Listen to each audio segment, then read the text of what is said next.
আসসালামু আলাইকুম প্রিয় দর্শকবিন্দু, আমন্ত্রণ জানাচ্ছি জনতার সময় টিভির সংবাদে। শুরুতেই থাকছে আন্তর্জাতিক সংবাদ শিরোনাম।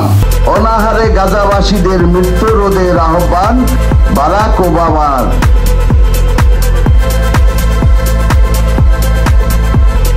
ফিলিস্তিনের অবরুদ্ধ গাজায় প্রতিরোধযোগ্য দুর্ভিক্ষ বন্ধে অবিলম্বে পদক্ষেপ নেওয়ার আহ্বান জানিয়েছেন সাবেক মার্কিন প্রেসিডেন্ট বারাক ওবামা। স্থানীয় সময় সোমবার 28শে জুলাই এক্সে পোস্টে তিনি এই আহ্বান জানান।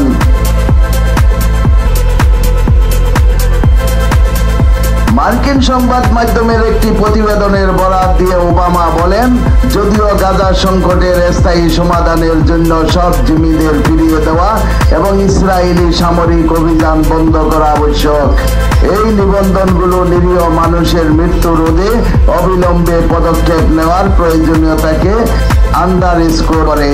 তিনি জোর দিয়ে বলেন, গাজা উপত্যকায় মানুষের কাছে সাহায্য পৌঁছানোর অনুমতি দিতে হবে।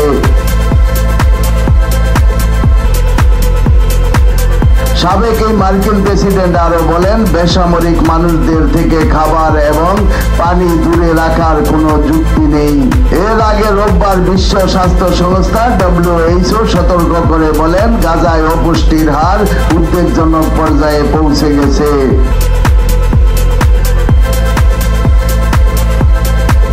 সংস্থাটি আরো বলছেন, সহায়তা ইচ্ছাকৃত অবরোধ সম্পূর্ণরূপে প্রতিরোধযোগ্য ছিল এবং এর ফলে অনেক মানুষের প্রাণহানি ঘটেছে। এবছর অপুষ্টিজনিত 74টি মৃত্যুর মধ্যে 63টি ঘটেছে জুলাই মাসে, যার মধ্যে 5 বছরের কম বয়সী 24টি শিশু, 5 বছরের বেশি বয়সী 1জন শিশু এবং 38 জন প্রাপ্তবয়স্ক রয়েছেন। WHOর মতে গাজার প্রতি 5 জন শিশুর মধ্যে 1জন এখন তীব্র অপুষ্টিতে ভুগছে এবং জুন থেকে 4 থেকে 6 বছর বয়সী শিশুদের তীব্র অপুষ্টিতে ভোগার পরিসংখ্যান 3 গুণ বেড়েছে।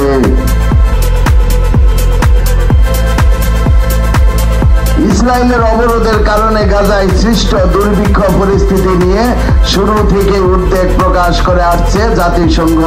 উপত্যকাটিতে ব্যাপক হারে দুর্ভিক্ষ ছড়িয়ে পড়েছে বলে গত বুধবার সতর্ক করেছিল শতাধিক মানবাধিকার সংস্থা।